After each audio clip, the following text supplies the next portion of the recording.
Hello. അപ്പോൾ ദേ ഇന്ന് ഒരു ചമ്മന്തിയാണ് ഉണ്ടാക്കുന്നത്, വെറൈറ്റി ചമ്മന്തി. നമ്മുടെ വീട്ടിലത്തെ തന്നെ ടെറസ് ഗാർഡനിൽ നിന്ന് പറിച്ച 2 റോസപ്പൂ ഉണ്ട്, കുറച്ച് തേങ്ങ ചുരണ്ടി വെച്ചിട്ടുണ്ട്, പുളിക്ക് വേണ്ടി ഒരു 6 ലൂബിക്ക, പിന്നെ എരിവിന് 3 പച്ചമുളക്, പിന്നെ ചുമന്നുള്ളി കഴിഞ്ഞു പോയി, അതുകൊണ്ട് ഞാനൊരു ചെറിയ സവാള അരിഞ്ഞ് ഇതുണ്ട ചെറുതായിട്ട് അരിഞ്ഞ് വെച്ചിട്ടുണ്ട്. അപ്പം നമുക്ക് ഈ റോസപ്പൂവിൻ്റെ ഇതൾ ഇതിലോട്ട് അടത്തിയിടാം.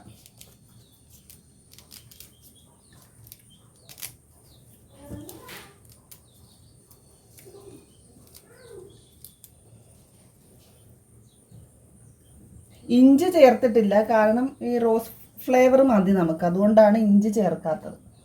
അപ്പോൾ ഇതെല്ലാം കൂടെ നമുക്ക് മിക്സിയുടെ ജാറിലോട്ട്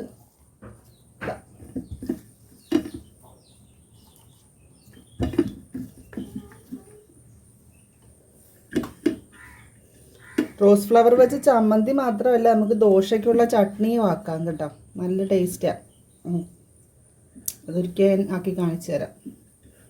നമ്മുടെ നല്ല പിങ്ക് കളറിലെ പനിനീർ റോസ് ആണെങ്കിൽ നല്ല ഫ്ലേവർ ആയിരിക്കും ചട്നിക്ക്.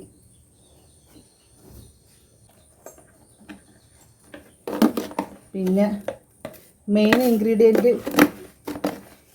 ഉപ്പ്. ഇത് കണ്ടോ, ഉപ്പും പിങ്ക് സോൾട്ടാണ്. ഉപ്പ് ഒരല്പം ചേർത്ത് ഇതൊന്ന് മിക്സിയുടെ ജാറിൽ ക്രഷ് ചെയ്തെടുക്കാം.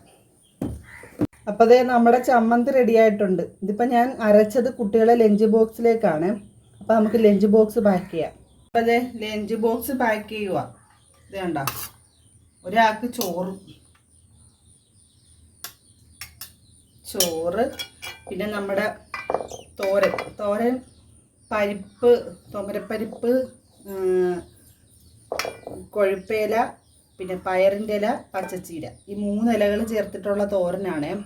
കർക്കിടക മാസമല്ലേ, 10 ഇല തോരൻ കഴിക്കണമെന്ന് പറയും. അപ്പം എനിക്ക് 3 ഇലയേ ഉള്ളൂ. അപ്പം തോരൻ വെച്ചിട്ടുണ്ട്. പിന്നെ അതെ നമ്മുടെ സ്പെഷ്യൽ ചമ്മന്തി, റോസ് ചമ്മന്തി. നല്ല ടേസ്റ്റാണ്, നല്ല ഫ്ലേവറുമാണ് ഈ ചമ്മന്തിക്ക്. വെറുതെ പറയുമല്ല, നിങ്ങൾ അരച്ച് വീട്ടിൽ കൂട്ടി നോക്കണം. ചമ്മന്തി എൻ്റെ മോൾക്ക് കൂടുതൽ ഇഷ്ടപ്പെട്ടു, അതുകൊണ്ട് ഇച്ചിരി കൂടെ ചമ്മന്തി ഞാൻ വെച്ച് കൊടുക്കുക. അപ്പോൾ ഇതേ ഉള്ളൂ നമ്മുടെ ലഞ്ച് ബോക്സിലത്തേക്ക്.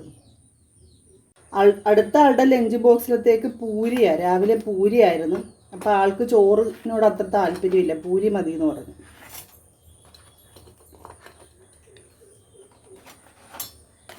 നാല് പൂരി വെച്ചിട്ടുണ്ട്.